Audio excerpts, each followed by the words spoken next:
बच्चों ये second question है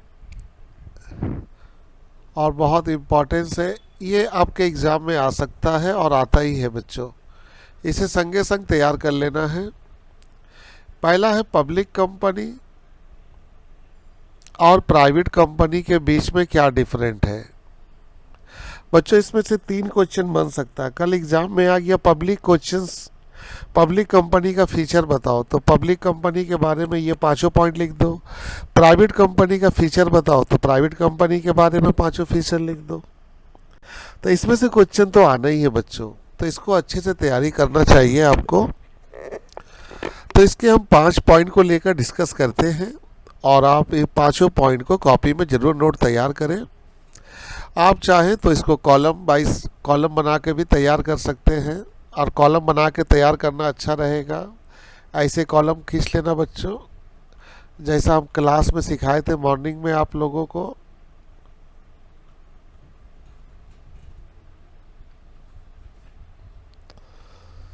तो चलिए बच्चों हम लोग अब आपको समझाते हैं। पहला पॉइंट है बच्चों,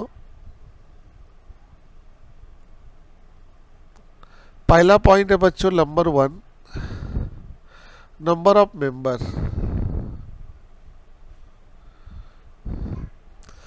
पहला टॉपिक है बच्चों नंबर ऑफ मेंबर।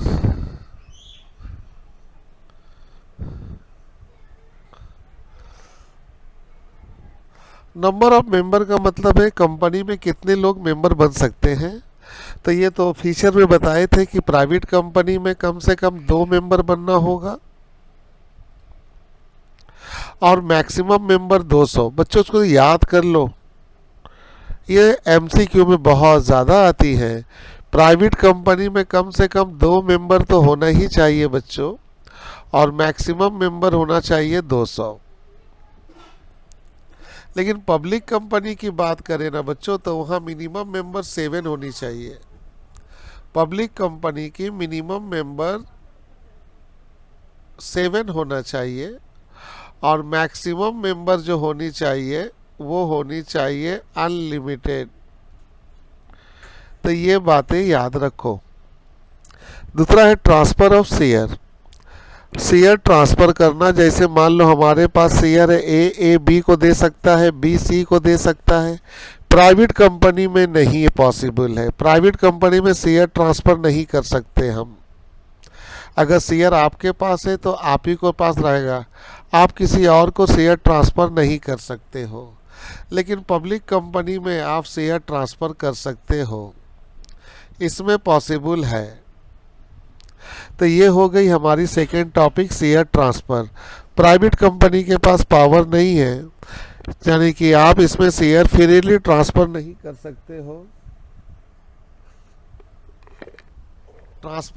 सकते हो, और इसमें ट्रांसफ़र कर सकते हो। इसके बाद है बच्चों नंबर ऑफ डायरेक्टर। बहुत इंपॉर्टेंस है बच्चों, ये भी एमसीक्यू में बहुत ज़्यादा आता है। नंबर ऑफ डायरेक्टर की बात करते हैं तो मिनिमम 2 डायरेक्टर हमें ज़रूरत पड़ेगी। प्राइवेट कंपनी में कम से कम 2 डायरेक्टर होना चाहिए बच्चों, कम से कम 2 डायरेक्टर होना चाहिए, और इनमें मिनिमम डायरेक्टर होंगी 3। तो याद रखना बच्चों, number of director private company में कम से कम 2 डायरेक्टर होनी ही चाहिए,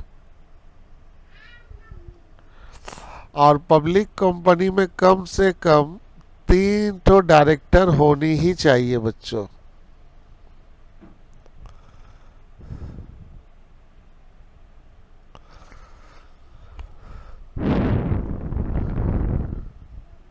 अब आते हैं हम लोग चौथा पॉइंट। चौथा पॉइंट है बच्चों हम लोग के सामने, और वो है कैपिटल।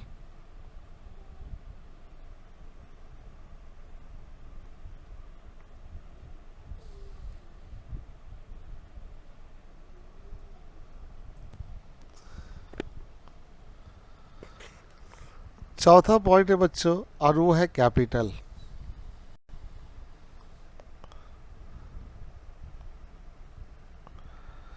तो कैपिटल, प्राइवेट कंपनी में जो कैपिटल लगेगा बच्चों, उसमें मिनिमम कैपिटल 1 लाख होगा,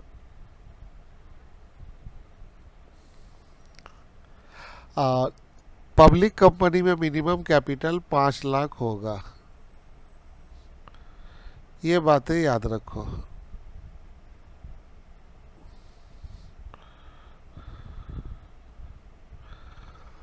कमेंसमेंट ऑफ बिजनेस, बिजनेस शुरू करना।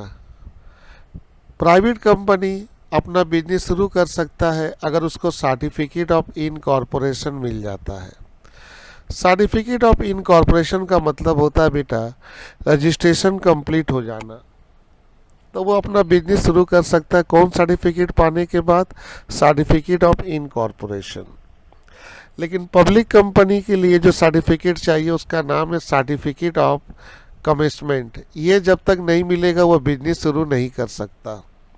तो बेसिक डिफरेंट है कि private company can start it business after getting the certificate of incorporation.